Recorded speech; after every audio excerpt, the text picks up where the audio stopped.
And I would also now like to introduce my other colleague, Bo Eason, who's going to come out and tell a little bit about his story. Some of you know he's an ex-NFL player. Most of you don't know that I played for the NFL. I don't know why people laugh when I say that. That hurts my feelings, just a little. Okay, I didn't. But Bo did, and so he clearly is a world-class athlete, a world-class speaker and trainer, and he just happens to be, which is good for all of us, a world-class person. So please, a warm welcome for Mr. Bo Eason. Come on, man. Woo! Yeah. All right.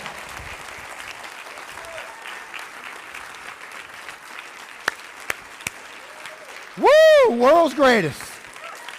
All right. Okay. Check this out.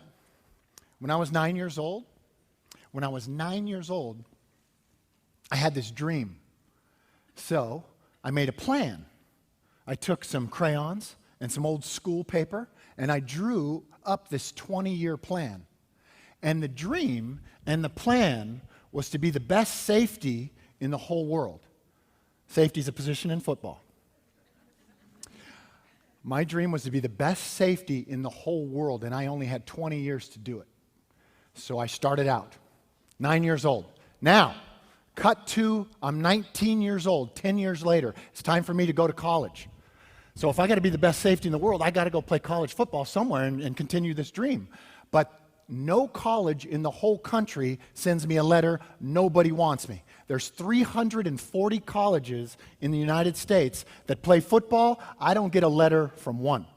I don't get invited from one. Nobody wants me. So you know what I did? I invited myself to this college called UC Davis up in Northern California. It's not a couple hours from my home. And I went there, and they play Division II football at UC Davis, and they don't give scholarships. So you play football there for fun. So I said, that's perfect for me. I'll keep my dream alive. I'll just invite myself. They'll take me. So that's what I did. I lined up at the equipment window. They have this equipment window. And any of you guys, if you remember in PE or if you ever played sports, that equipment window. And you'd hand in your dirty jocks and your dirty socks, and then they would hand you the clean stuff. And every locker room across every country had two equipment men, and they were grouchy, and they were tough, and they were mean. And we had those two guys at UC Davis. Their names were Sid and Beasley. And Sid and Beasley were the meanest, toughest guys you ever met. I was a 145-pound freshman. So I got in line, and Sid and Beasley were behind that window, and I got in line, and they gave me equipment. I couldn't believe it. I go, oh gosh, I guess I'm on the team. So I put this equipment on, and I run out to practice. Now, I'm to be at practice at training camp for 30 days, okay? So after the first practice of the first day, I come running into the locker room, all sweaty with my new equipment. I was so excited. I'm running into the locker room, and the head coach is standing by the door of the locker room, and he goes, Mr. Eason, hi, young man, come here. And I was like, oh, man. This is great. That's the head coach, and he's probably going to want to talk to me how good I did on the first day of practice. So I walked over to him, and he always had his finger in front of his mouth like this, and he said, listen, Mr. Eason, you'll never play football for us. So you're just too small, and you're too slow, and we can't afford to keep young men like you around. So what we're going to do is we're going to take away your dorm key, and we're going to take away your meal ticket, and you're going to go home. And in 30 days, when school begins, you can come back and you can go to school here, but you can't play football here. So I went in, I took a shower as quick as I could, I put on my civilian clothes, and I jumped into my Ford Courier pickup. I had a Ford Courier pickup, 1977 was the year. It was all beat up, cracked windshield. I even had remember when you used a hanger as the antenna? I had one of those. And I jumped in my Ford Courier pickup. Now, the day before this happened, I was saying goodbye to my mom and dad in our driveway at home. So I was sitting in my driveway in this Ford Courier pickup, and my mom is on the porch, and she's waving because her boy's going to go off and play college football. And my dad walks over to the window on my driver's side. And he kind of taps on the window, and I roll the window down, and he goes, son, he pulls his wallet out, and he goes, son, here's $10. And I go, Dad, I don't need $10, man. They're paying for my room. They're paying for my board. I don't need any money. He goes, son, just take the $10, just in case of an emergency. You might need it. I said, Dad, I don't need it. I'll take it just to make you feel better. I don't need it. So now, a day later, I'm happy I got this $10 because I drive to the market, to the store. And you guys remember back in those days when you went to the store and you bought old bread, that they would give it to you cheap if you bought the old stale bread? So I bought 2 bags of hot dog buns that were like 2 weeks old, stale and old, right? And a jar of peanut butter. And I got in that Ford Courier pickup and I parked it in the parking lot of the locker room. And I ate peanut butter hot dog bun sandwiches for dinner. And I slept in my Ford Courier pickup that night. Next day, practice begins again. I walk into that locker room as if nothing has happened. Sid and Beasley are right there behind that equipment window. I just sneak by them. I walk over to my locker, and I open it. It's empty. They took my equipment. So I walk back over to that equipment window, and I said, Sid, Beasley, hi. Hey, do you guys remember me? I'm the freshman, and there's some mistake has happened. There's no equipment in my locker. And Sid and Beasley say, yeah, there's no equipment in your locker because you're not on the team. So get out of here, freshman. And I said, no, you don't understand. See, I got this dream, and I got a plan. And the plan is I'm supposed to be the best safety in the whole world, and I only got 4 more years to do it. So I just need to practice. So Beasley, who was tough on the exterior, kind of had this soft underbelly. Beasley goes, freshman, you wait right there. He walks to the back of the equipment room, and he comes back with something in his hands. And he goes, freshman, you want to practice? Practice in that. And he gave me the worst uniform you ever saw in your life. It didn't match the rest of the team. The helmet was a different shade of gold, and it was so big that it was hanging on a wall. It wasn't even a helmet you could use legally. It was so big that it bounced up and down on my head like that, so every other step I took, I couldn't see. They gave me a jersey that didn't match the rest of the team. It had no stripes on the sleeves. I had no stripes on the pants. Nothing matched. They thought it was funny. They go, put that on, son. You put that on, you can practice. I said, shh, I'll put it on. I put that on, ran out to practice, and I practiced. And nobody said anything to me. 30 days. 30 days I practiced every day in that uniform that didn't match. Nobody says a word to me. But every so often in practice, you could see other players and coaches walk up to each other and tap each other and go, why is that goofy freshman wearing that uniform? And why is he out here? Didn't we send him home? I could see them doing that. But nobody said anything to me. So I just kept going. So 30 days pass. It is time for our first game. Our first game is tonight, and my mom and dad are driving 2 hours to come see their boy play college football. So I said, okay, great, okay, they're coming. I got to somehow get on that field. So again, I walk into that locker room. Sid and Beasley are right there behind that equipment window. I sneak right by them over to my locker, and I open my locker, empty. No game uniform. So I go back over to the window, and I said, hey, hi, Sid and Bees, hi. Remember me? There's been another mistake. There's no game uniform in my locker. And they say, yeah, there's no game uniform because you're not on the team. We let you practice. We thought that was cute. That was funny. But this is a real game with real players, and you're not getting out there. And I said, listen, my mom and dad are driving 2 hours to come see me play. My brother, he's got a full ride scholarship to the University of Illinois. He's probably going to win the Heisman Trophy. They're coming to see me play. I just want to run on the field. That's it. That's it. Beasley again says, freshman, you wait right there. He goes to the back of the equipment room and he returns with a freshman uniform. Again, no stripes on the sleeves, no stripes on the pants, and it's a different shade of blue than the varsity. So my uniform doesn't match. And he says, son, here's the deal. Here's what's going to happen. You put this uniform on. You run out with the rest of the players. There's 100 players on the team. You run out with the rest of the players. You blend in. You wave to your mom and dad up in the crowd, and you sit on this little spot on the end of the bench the whole game. And you stay out of the way of the real players. And don't let the coaches see you, because if the coaches see you, we're fired. So you sit on this one spot. I said, I'll do it. I put that uniform on. I'm running out with the rest of the team, 99 guys and me. I'm running out, and I see my mom and dad, because there's only like 200 people in the crowd. It's a small crowd.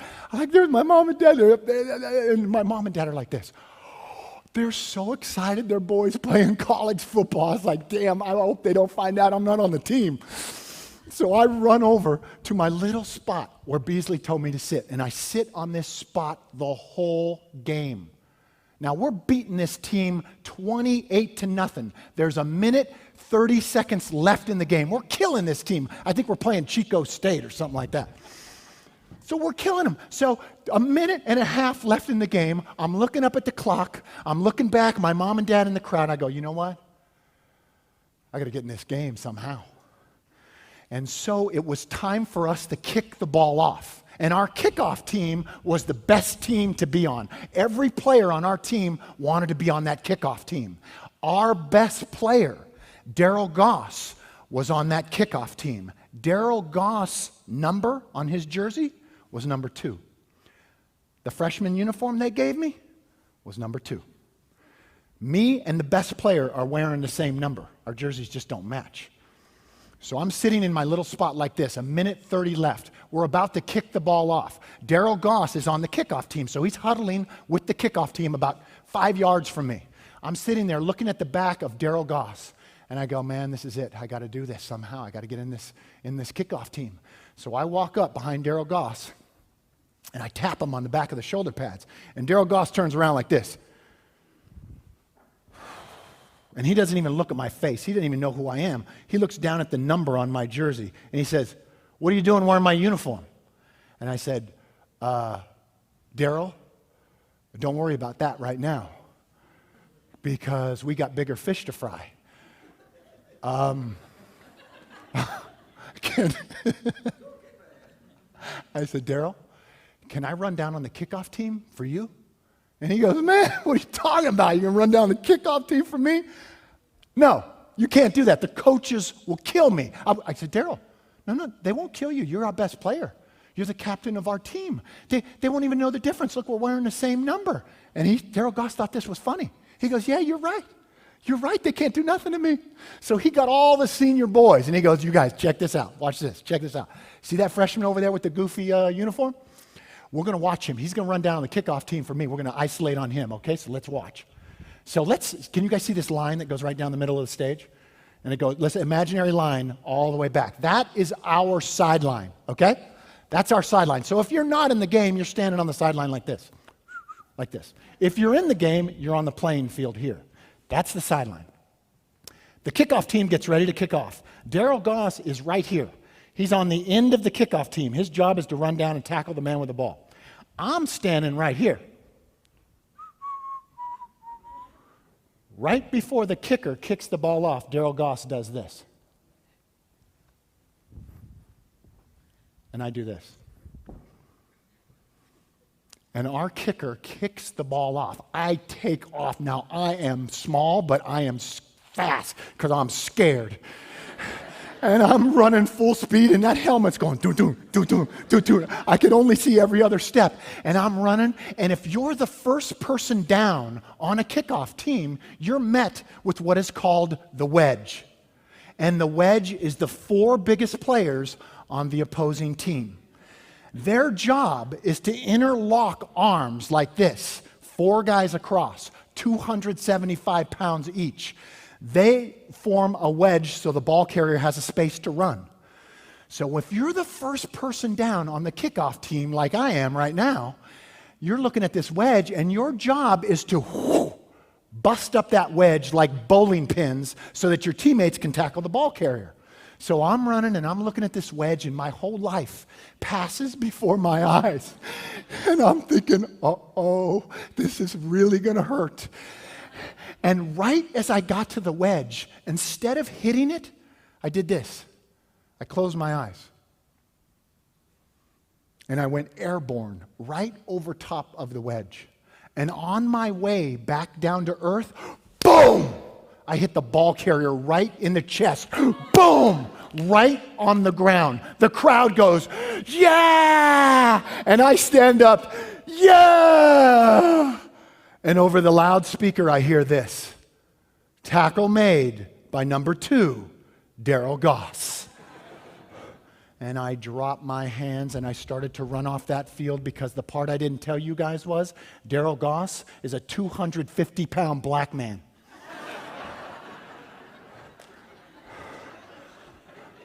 So I'm running off that field as fast as I could, and I look back out of the corner of my eye, and I see the head coach standing on the sidelines, the guy who sent me home 30 days ago, and he's standing there like this. And standing right next to him is the real Daryl Goss, and he's standing like this. So I run off right to my little spot where Beasley told me to sit, and I sat there the rest of the game. The gun fires to end the game. I sprint off of that field. I run into the dressing room, take a shower, put on my civilian clothes, and I'm out of there. That whole weekend, I'm dying thinking, oh man, this is it. I'm going to get kicked out of school for sure now. Daryl Goss isn't going to get to be the captain of our team anymore. Sid and Beasley, they're getting fired for sure. Monday morning, I go back to practice just like I always did, as if nothing had happened. And I'm walking by the equipment window, and Sid and Beasley are like this. And I'm walking by the equipment window like this, sneak by them, and I walk over to my locker, open it, brand new varsity uniform in my locker. Yeah.